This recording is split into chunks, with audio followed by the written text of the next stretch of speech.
Hello students, welcome to Shiny Max. 10ஆம் வகுப்பு பயிற்சி 3.1ல 3வது கொஸ்டின் பார்க்கலாம். தாத்தா, தந்தை மற்றும் வாணி ஆகிய மூவரின் சராசரி வயது 53. இப்ப சராசரி வயது கொடுத்திருக்காங்க. புக் பேக் ஆன்சர்ல வாணியோட வயதை முதல் கொடுத்திருப்பாங்க, தந்தையோட வயதை அடுத்து கொடுத்திருப்பாங்க, தாத்தாவோட வயதை தான் கடைசியா கொடுத்திருப்பாங்க. அதனால வாணியோட வயதை எக்ஸ்ன்னு எடுத்துக்க போறேன், தந்தையோட வயதை ஒய்ன்னு எடுத்துக்க போறேன், தாத்தாவோட வயதை இசட் அப்படின்னு எடுத்துக்கலாம். அதான் எழுதியிருக்கேன் பாருங்க. வாணி, தந்தை மற்றும் தாத்தா ஆகியோரின் தற்போதைய வயதுகள் முறையே எக்ஸ், ஒய் மற்றும் இசட் என்க. இப்படி முதல் எழுதிக்கணும். இப்ப கொஸ்டினை யூஸ் பண்ணி சமன்பாடை உருவாக்கலாம். தாத்தா, தந்தை மற்றும் வாணி ஆகிய மூவரின் சராசரி வயது 53. இப்ப சராசரி கொடுத்திருக்காங்க. சராசரினா எப்படி எழுதிக்கணும்? வாணியோட வயது எக்ஸ்ன்னு எடுத்துக்கிட்டோம், அப்ப எக்ஸ் பிளஸ் தந்தையோட வயது ஒய் பிளஸ் தாத்தாவோட வயது இசட். சராசரி அப்படின்னாலே இத கூட்டி எத்தனை உறுப்பு இருக்கு? 1 2 3 3 பேர் இருக்கிறாங்க, அதனால 3ஆல வகுக்கணும். சராசரி வயது என்ன கொடுத்திருந்தாங்க? 53. அப்போ சமத்துக்கு அந்த பக்கம் 53 அப்படின்னு எழுதிக்கணும். இப்ப இதை சுருக்கலாம். மேல இருக்கக்கூடியது அப்படியே வந்துடும். எக்ஸ் கூட்டல் ஒய் கூட்டல் இசட் சமம். இப்ப இந்த 3ஐயும் 53ஐயும் பெருக்கணும். 3 9, அடுத்து 3 5 15. இதை நான் இப்போ சமன்பாடு 1 அப்படின்னு எடுத்துக்கலாம். இனி கொஸ்டினை பாருங்க. தாத்தாவின் வயதில் பாதி, தந்தையின் வயதில் 1/3 பங்கு மற்றும் வாணியின் வயதில் 4/1 பங்கு ஆகியவற்றின் கூடுதல் 65. கூடுதல் அப்படின்னா எல்லாத்தையும் கூட்டணும். ஃபர்ஸ்ட் தாத்தாவின் வயதில் பாதி, தாத்தாவோட வயதை இசட்னு எடுத்துக்கிட்டோம். பாதி தானே கொடுத்திருந்தாங்க, பாதினா 2ஆல வகுக்கணும். ஞாபகம் வச்சுக்கோங்க. தாத்தாவோட வயது இசட், பாதின்னு கொடுத்திருந்தாங்க, அப்போ 2ஆல வகுக்கணும். இனி கூடுதல் தானே, எல்லாத்தையும் கூட்டணும். அப்போ சென்டர்ல பிளஸ். அடுத்து என்ன கொடுத்திருக்காங்க? தந்தையின் வயதில் 1/3 பங்கு. இப்ப தந்தையோட வயதை எப்படி எடுத்துக்கிட்டோம்? ஒய்ன்னு எடுத்துக்கிட்டோமா? 1/3 பங்கு. இல் அப்படின்னா பெருக்கல் போடணும். இது 7ஆம் கிளாஸ்லயே நம்ம பார்த்தோம். 1/3 பங்கு. அப்போ 3 கீழே வரும், 1 மேல வரும். இதுதான் 1/3 பங்கு. மறுபடியும் பிளஸ். அடுத்து பாருங்க. மற்றும் வாணியின் வயதில் 4/1 பங்கு. இப்ப வாணியோட வயதுல 4/1 பங்கு. வாணியோட வயதை எப்படி எடுத்துக்கிட்டோம்? எக்ஸ்ன்னு எடுத்துக்கிட்டோமா? வாணியோட வயதில் அப்ப பெருக்கல் போடணும். 4/1 பங்கு. அப்ப 4 கீழே வரும், 1 மேல வரும். இப்படி எல்லாத்தையும் கூட்டினா கூடுதல் என்னது? 65. அதை இங்க எடுத்து எழுதிக்கலாம். இப்ப இதை சுருக்கலாமா?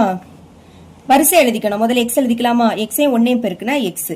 பைக்கு கீழே என்னது இருக்கு? 4 இருக்கு. அடுத்து பிளஸ்.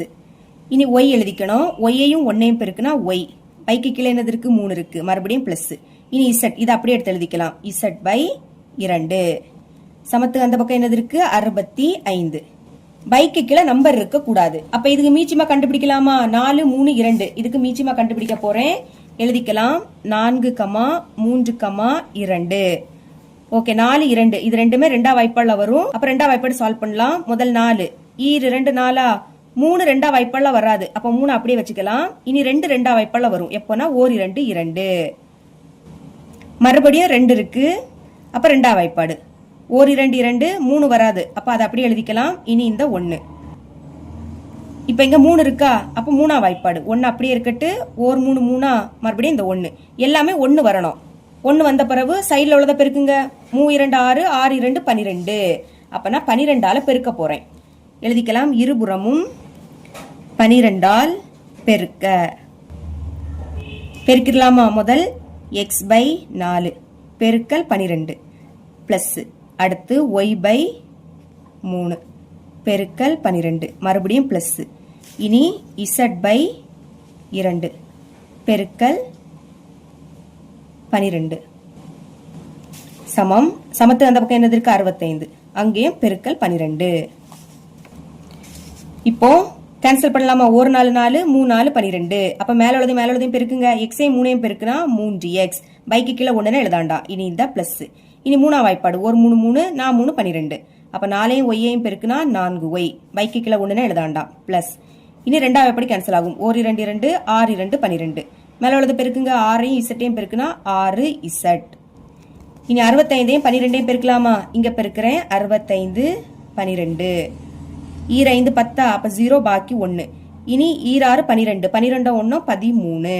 1ஆம் வாய்ப்பாடு 1 5 5, 1 6 6. கூட்டுங்க. 0 5ஐயும் 3ஐயும் கூட்டினா 8, 6ஐயும் 1ஐயும் கூட்டினா 7. அப்ப என்ன கிடைக்குது? 780. இதை இப்ப சமன்பாடு 2 எடுத்துக்கலாம். மறுபடியும் கொஸ்டினை பாருங்க. 4 ஆண்டுகளுக்கு முன் தாத்தாவின் வயது வாணியின் வயதை போல் 4 மடங்கு. இப்போ 4 ஆண்டுகளுக்கு முன் இது எப்படி கண்டுபிடிக்கணும்னா, உங்களோட வயது இப்போ 10. 4 ஆண்டுகளுக்கு முன் உங்களோட வயது எப்படி இருக்கும்? 10ல இருந்து அந்த 4 கழிக்கணும். 5 ஆண்டுகளுக்கு முன்னுனா 10ல இருந்து அந்த 5 கழிக்கணும். எத்தனை ஆண்டோ அதை தான் கழிக்கணும். சரிங்களா? இங்க 4 ஆண்டுகளுக்கு முன் தாத்தாவோட வயது எப்படி இருக்குன்னா, வாணியின் வயதை போல் 4 மடங்கு இருக்கு. இப்ப ஃபர்ஸ்ட் தாத்தாவோட வயதை எழுதிக்க போறோம். தாத்தாவோட வயதை இசட்டுன்னு எடுத்துக்கிட்டோம். 4 ஆண்டுகளுக்கு முன்னுனா 4 கழிச்சிடணும். இது எதற்கு சமமா இருக்குன்னா, வாணியின் வயதை போல் 4 மடங்கு. இப்ப வாணியின் வயதை எக்ஸ்ன்னு எடுத்துக்கிட்டோம். 4 ஆண்டுகளுக்கு முன்னுனா 4 கழிச்சிடணும். அடுத்தீங்க 4 மடங்குன்னு கொடுத்திருந்தாங்க, அதனால 4ஆல பெருக்கணும். பாருங்க, 4 மடங்கு. இப்போ இத சால்வ் பண்ணலாம். நான் என்ன பண்ண போறேன்னா, இதை இந்த சைடும் கொண்டு வர போறேன். இப்படி கொண்டு வரும்போது குறியீடு மாறாது. சரிங்களா? ஓகே, இங்க எடுத்து எழுதிக்கலாம். 4 உள்ள கொண்டு பெருக்கலாம். 4 எக்ஸையும் பெருக்குனா 4x, சென்டர்ல மைனஸ். இனி 4 பெருக்குனா 16 சமம். இதை இந்த சைடு அப்படியே எடுத்து எழுதிக்கலாம். z minus 4. இனி 4x இங்க இருக்கட்டு, பிளஸ் z இங்க வந்து மைனஸ் z. நம்பர் அந்த சைடு கொண்டு போகலாமா? அங்க மைனஸ் 4 இருக்கு, மைனஸ் 16 அங்க போச்சுன்னா பிளஸ் 16 மாறும். இனி 4x மைனஸ் z சமம் ஒரு மைனஸ். அப்ப கழிங்க. 16ல இருந்து 4 கழிச்சு என்ன கிடைக்கும்? 12. பெரிய நம்பர் 16, அதோட குறியீடு பிளஸ். பிளஸ்னா முன்னாடி பிளஸ் குறியீடு போடாண்டா. இதுக்கு முன்னாடி உள்ளத 2வது சமன்பாடு எடுத்துக்கிட்டோம். அப்ப இது 3வது சமன்பாடு. இப்ப கொஸ்டின்ல என்ன கேக்குறாங்கன்னா, எனில் மூவரின் தற்போதைய வயதை காண்க. தற்போதைய வயதை கண்டுபிடிக்கணும். அதாவது x, y, z இதோட மதிப்பை தான் கண்டுபிடிக்க போறோம். கண்டுபிடிக்கலாம். இப்ப 3வது சமன்பாடை பாருங்க. இங்க எக்ஸும் இசட்டும் தான் இருக்கு. அப்போ முதல்ல ஒய்யை கேன்சல் பண்ணணும். அதுக்கு ஃபர்ஸ்ட் சமன்பாடையும் 2வது சமன்பாடையும் பாருங்க. 2வது சமன்பாடுல ஒய்க்கு முன்னாடி 4 இருக்கா, இங்க ஒய் மட்டும் தான் இருக்கு. அப்ப ஃபர்ஸ்ட் சமன்பாடை நான் 4ஆல பெருக்கிட்டேன்னா இது என்ன ஆயிடும்? 4 ஒய்யா மாறுமா? ஓகே, அப்போ முதல் சமன்பாடை 4ஆல பெருக்கிடலாம்.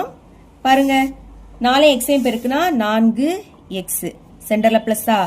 அடுத்து 4ஐயும் ஒய்யையும் பெருக்குனா 4y பிளஸ். அடுத்து 4ஐயும் இசட்டையும் பெருக்குனா 4z சமம். இனி இங்க 159 இருக்கு, அதை நம்ம 4ஆல பெருக்கணும். 159 4 பெருக்குங்க. 4 9 36, அப்ப 6 பாக்கி 3. 4 5 20, 20 3 23, அப்ப 3 பாக்கி 2. 4 1 4, 4 2 6, அப்ப என்ன கிடைக்குது? 636. அதை இங்க எடுத்து எழுதிக்கலாம்.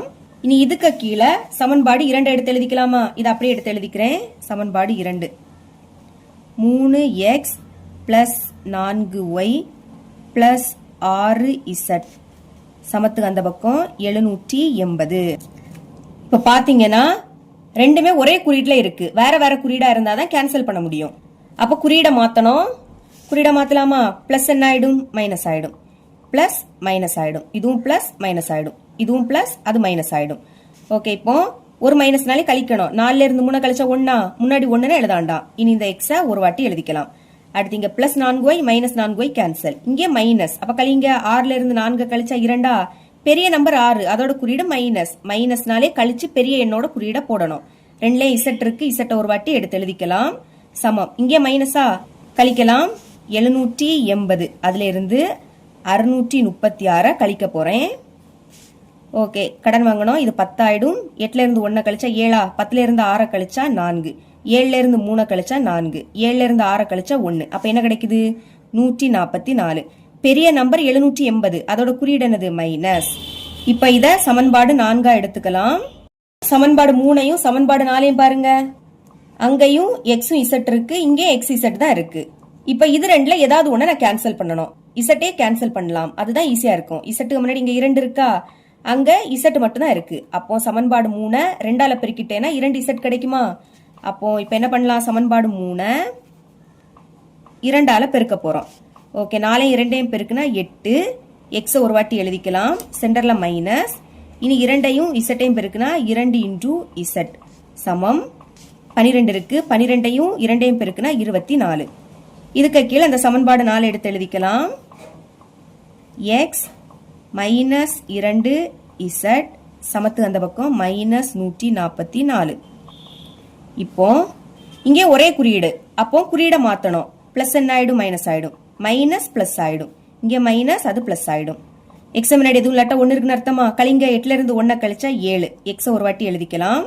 அடுத்து minus 2x plus 2x cancel சமம் இங்க ரெண்டுமே பிளஸ், அப்ப கூட்டலாமா? 4 4 கூட்டினா 8, அடுத்து 4 2 கூட்டினா 6. இனி இந்த 1 அப்படியே வந்துரும்.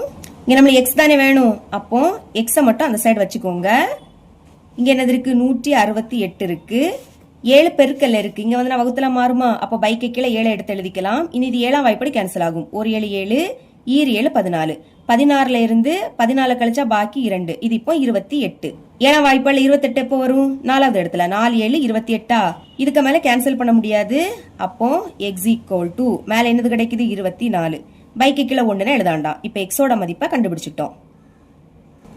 இதை இனிமே சமன்பாடு 3ல பிரதியிட்டா எக்ஸோட மதிப்பு கிடைக்கும். அதான் எழுதியிருக்கேன், எக்ஸின் மதிப்பை சமன்பாடு 3ல் பிரதியிட. இப்படி எழுதிக்கிட்டு சமன்பாடு 3 எடுத்து எழுதியாச்சு. பிரதியிடலாம். 4 எக்ஸோட மதிப்பு என்னது? 24. அப்ப அதுக்கு பதில் 24 மைனஸ் இசட். இசட்டோட மதிப்பு தான் கண்டுபிடிக்கணும். அங்க 12 இருக்கு. பெருக்குங்க. 4 16. அப்ப 6 பாக்கி 1. 4 2 8, 8 1 9 minus Z is equal to 12. இனி இசட் தானே கண்டுபிடிக்கணும். அப்போ மைனஸ் இசட் அது இங்க இருக்கட்டு. இங்க 12 இருக்கு. முன்னாடி குறியீடு இல்லாட்டா பிளஸ் இருக்குன்னு அர்த்தம். பிளஸ் 96 அங்க கொண்டு போயிடலாம். பிளஸ் அங்க போச்சுன்னா மைனஸ் ஆயிடும். மைனஸ் 96. இனி minus Z is equal to, ஒரு மைனஸ்னா கழிக்கணும். 6ல இருந்து 2 கழிச்சா 4, 9ல இருந்து 1 கழிச்சா 8. பெரிய நம்பர் 96, அதோட குறியீடு என்னது? மைனஸ். இப்ப இந்த மைனஸும் கேன்சல். பாக்கி இங்க இசட் இருக்கு, அங்க 84 இருக்கு. இப்ப இசட்டோட மதிப்பை கண்டுபிடிச்சிட்டோம். எக்ஸோட மதிப்பு இசட்டோட மதிப்பு தெரியும். அதை நம்ம இப்போ சமன்பாடு 1ல பிரதியிட்டா ஒய்யோட மதிப்பு கிடைக்கும். இப்ப சமன்பாடு 1 எடுத்து எழுதிக்கலாம். சமன்பாடு 1 எடுத்து எழுதியாச்சு. பிரதியிடுங்க. எக்ஸோட மதிப்பு 24 பிளஸ் ஒய் தான் கண்டுபிடிக்கணும், அது அப்படியே இருக்கட்டு. இசட்டோட மதிப்பு 84. சமத்துக்கு அந்த பக்கம் 159. இனி இது ரெண்டுமே பிளஸ். அப்ப கூட்டுங்க. 4 4 கூட்டினா 8. இனி 2 8 கூட்டினா 10. கூட்டினா 108 கிடைக்குது. பாக்கி இங்க ஒய் இருக்கு. அந்த சைடு 159. ஒய் தான் வேணும். அப்போ ஒய்யை மட்டும் இங்க வச்சுக்கலாம். அங்க 159 பிளஸ் 108 அங்க போச்சுன்னா மைனஸ் 108 மாறும். கழிக்கலாமா? 9ல இருந்து 8 கழிச்சா 1, 5ல இருந்து 0 கழிச்சா 5 தான் கிடைக்கும். 1ல இருந்து 1 கழிச்சா 0. அப்போ ஒய்யோட மதிப்பு என்ன கிடைக்குது? 51. 3 மதிப்புமே கண்டுபிடிச்சிட்டோம். இப்ப ஆன்சர் எடுத்து எழுதிக்கலாமா? தேர்ஃபோர் வாணியின் வயது. வாணியின் வயதை எக்ஸ்ன்னு எடுத்துக்கிட்டோம். எக்ஸோட மதிப்பு என்ன கண்டுபிடிச்சோம்? 24. அப்ப 24 ஆண்டுகள். வயது 4 ஆண்டுகள் அப்படின்னு எழுதிக்கணும். இனி தந்தையின் வயது. இதை நம்ம ஒய்ன்னு எடுத்துக்கிட்டோம். ஒய்யோட மதிப்பு என்னது? 51. அப்ப 51 ஆண்டுகள். அப்புறவு தாத்தாவின் வயது இஸ் ஈக்குவல் டு, தாத்தாவோட வயதை இசட்னு எடுத்துக்கிட்டோம். இசட்டோட மதிப்பு 84 ஆண்டுகள். இவ்வளவுதான் இந்த சம்.